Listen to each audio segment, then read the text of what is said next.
Bapak, Ibu, dan saudara yang dikasihi Tuhan, kita bertemu kembali untuk renungan kali ini, hari Jumat tanggal 19 April tahun 2024. Adapun tema yang hendak kita gumuli bersama-sama adalah percayakan hidupmu pada Tuhan.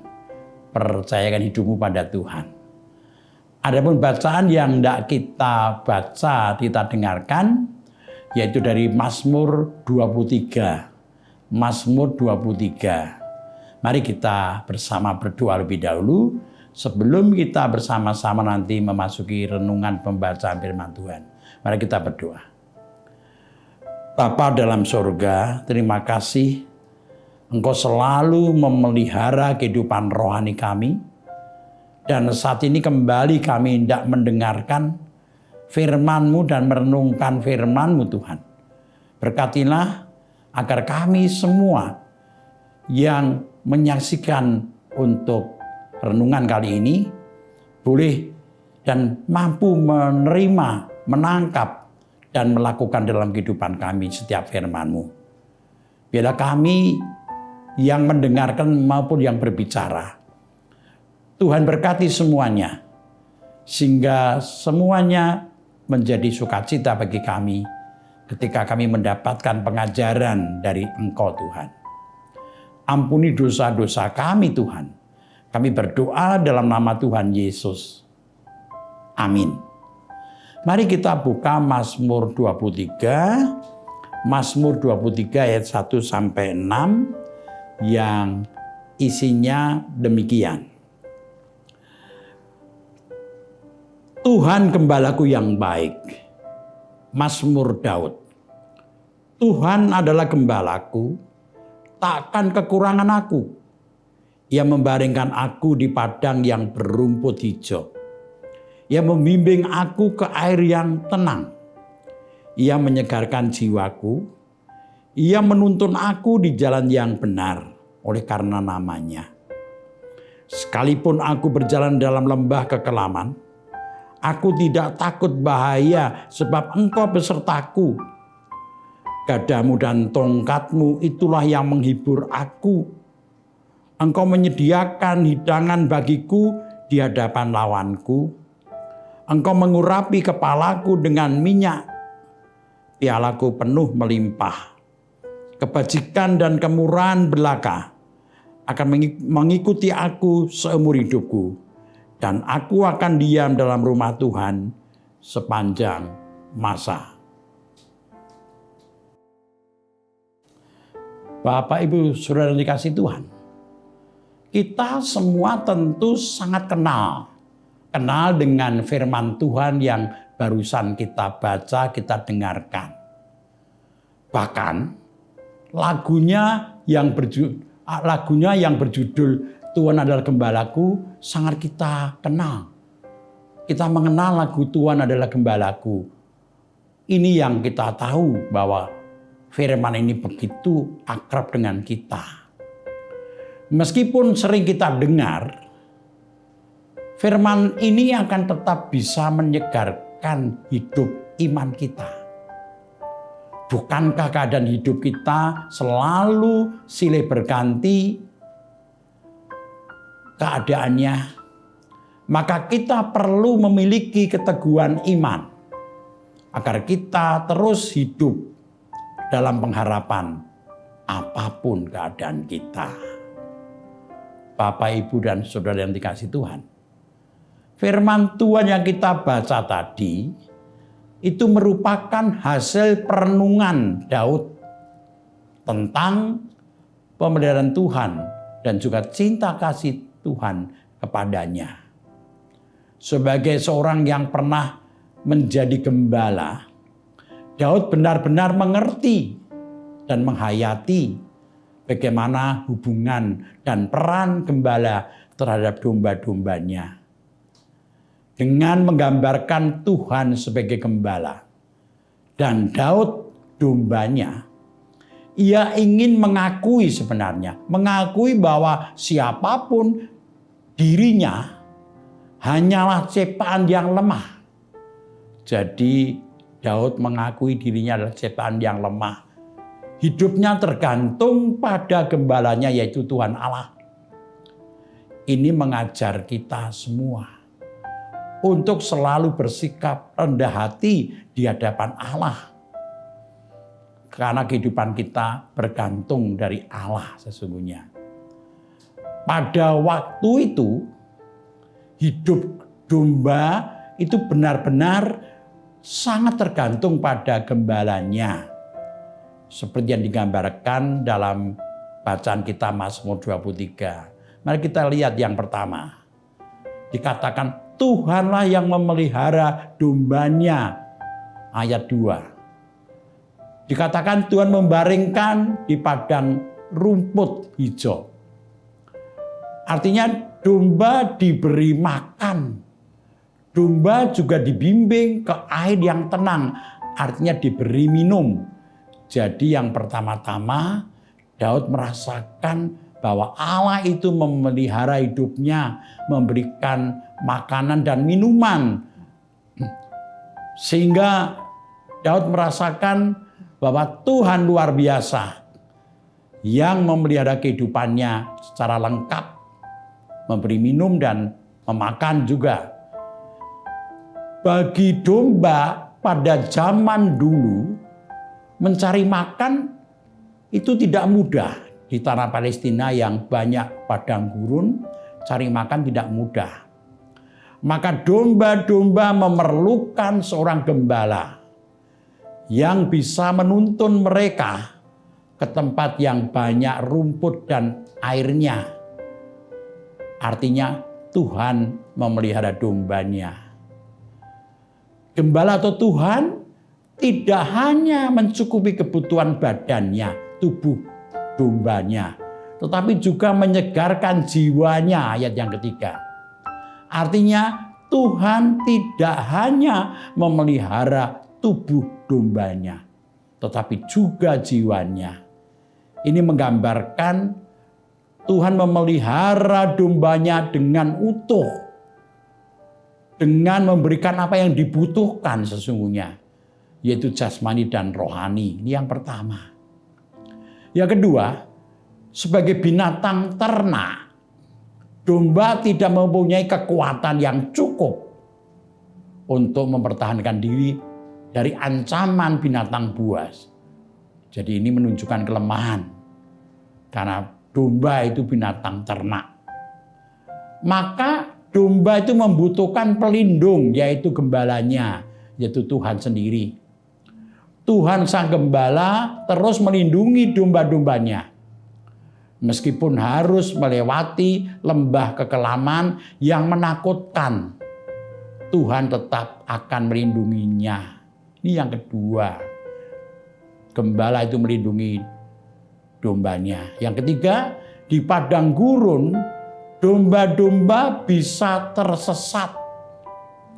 Maka mereka memerlukan gembala yang menuntunnya agar tidak tersesat. Ayat yang ketiga, gembala menuntun dombanya di jalan yang benar.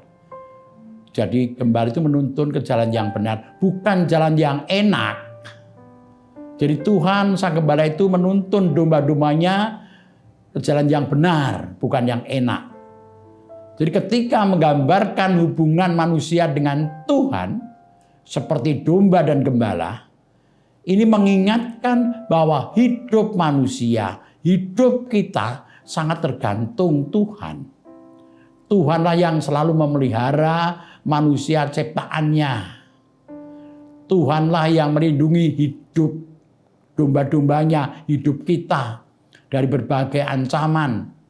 Tuhanlah juga yang menuntun kita, domba-dombanya, agar tidak tersesat. Kesimpulannya apa dari firman ini? Tuhan sang gembala selalu dan tidak pernah berhenti memelihara domba-dombanya, memelihara kita, menuntun juga melindungi kita. Maka kita yang menjadi domba-dombanya harus selalu bersedia mengikuti gembala kita dengan setia. Kita harus selalu hidup dekat dengan Tuhan, karena itulah kita dipanggil oleh Tuhan untuk hidup mengikuti Tuhan kita. Di situ ada perlindungan, ada pemeliharaan yang bisa kita dapatkan semuanya dari Tuhan. Tuhan adalah pemelihara hidup kita ini. Maka percayakan hidup kita pada Tuhan. Percayakan hidup kita pada Tuhan. Dialah yang memelihara, melindungi, dan juga menuntun kehidupan kita ini. Tuhan memberkati kita semuanya. Amin. Marilah bersama-sama kita akhiri renungan kita dengan berdoa bersama-sama. Mari kita berdoa. Tuhan Allah, Gembala kami yang selalu memelihara, yang selalu peduli pada kehidupan kami. Kami sebagai domba-dombamu bersyukur atas kebaikan, atas anugerah, atas cinta kasih-Mu kepada kami yang selalu Kau berikan setiap saat. Kami Kau ingatkan hari ini lewat renungan Mazmur 23 bahwa sesungguhnya kami harus mempercayakan hidup kami kepadamu Tuhan. Apapun yang kami alami dan kami rasakan. Apapun keadaan kami Tuhan. Terima kasih semua Tuhan. Saat ini kami hendak menaikkan doa kami. Kami berdoa untuk bangsa negara kami. Kami bersyukur karena Engkau selalu mendampingi bangsa kami di dalam kehidupan sehari-hari. Engkau berkati para pemimpin bangsa kami Tuhan. Dan Engkau pakai mereka untuk boleh mengatur bangsa ini dengan baik dan sesuai dengan kehendak Tuhan. Jauhkan dari sikap dan sifat hidup yang serakah, yang hanya mementingkan kepentingan diri sendiri, tapi biarlah mereka sungguh-sungguh menjadi pemimpin-pemimpin yang peduli pada keadaan bangsa negara kami ini. Bapa, kami menyerahkan ke dalam tangan-Mu juga untuk kehidupan gereja-Mu GKJ Sarimulyo Tuhan. Hadirlah di tengah-tengah pergumulan gereja-Mu, hadirlah di tengah-tengah pelayanan gereja-Mu yang dilakukan baik oleh majelis gereja, oleh komisi panitia yang ada, dan oleh seluruh jemaat-Mu Tuhan. Biarlah terus mampu untuk melayani Engkau Tuhan dengan penuh sukacita. Berikan berkat bagi seluruh jemaat-Mu, baik jemaat tamu maupun jemaat warga GKJ Sarimulyo. Kami berdoa secara khusus bagi saudara kami, orang tua kami yang sedang mengalami kelemahan tubuh Tuhan karena sakit penyakit atau karena usia. Dampingilah mereka semua Tuhan, jangan biarkan mereka menderita. Lawatlah mereka dengan kuat kuasa dan cinta kasih-Mu Tuhan. Kami berdoa untuk Ibu Sarno, Ibu Tukira Sariman, Ibu Rusmiati Suhardi, Ibu Murjangkung, Ibu Endang Karno, Bapak Budiandono, Ibu Kun Mariatin Subardi, Ibu Joyo Pawiro, Bapak Sadal Paulus, Bapak Christian Dauriwu, Bapak Elias Sariman, Bapak dan Ibu Sunarto Saputro, Ibu Sardi Budi Santoso, Ibu Marti Utomo, Ibu Yatmiartini Rusdi, Bapak Suprapto, Bapak Sri Suwarsi Rahayu, dan semua orang tua kami. Engkau dampingi mereka Tuhan, agar tetap teguh beriman kepadamu di tengah-tengah kelemahan tubuh mereka. Demikian juga yang sakit, Tuhan hadir untuk merawat, untuk mendampingi dan menjamah mereka dengan kuat kuasa-Mu.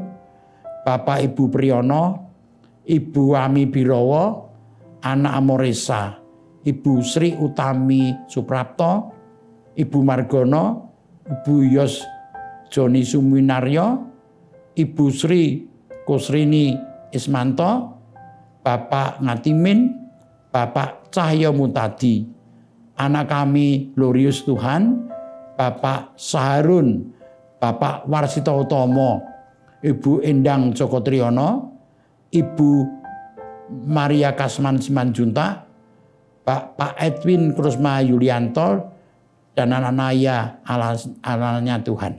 Kau berkati mereka semuanya, kami serahkan di dalam tangan-Mu. Kami juga berdoa bagi pergumulan para orang tua dalam mencukupi kehidupan keluarganya. Tuhan hadirlah untuk mencukupi kebutuhan mereka. Biar apa yang mereka usahakan, Tuhan berkati. Kami juga berdoa bagi anak-anak kaum muda-Mu, Engkau berkati di dalam mempergumulkan kehidupannya untuk menyiapkan masa depannya semua tanpa kecuali. Bapa dalam surga, kami menyerahkan kehidupan kami masing-masing ke dalam tangan-Mu, khususnya bagi yang menyaksikan untuk video ini, untuk live streaming ini, Engkau berkati semuanya Tuhan. Kami mohon ampun dosa-dosa kami berdoa dalam nama Tuhan Yesus. Amin.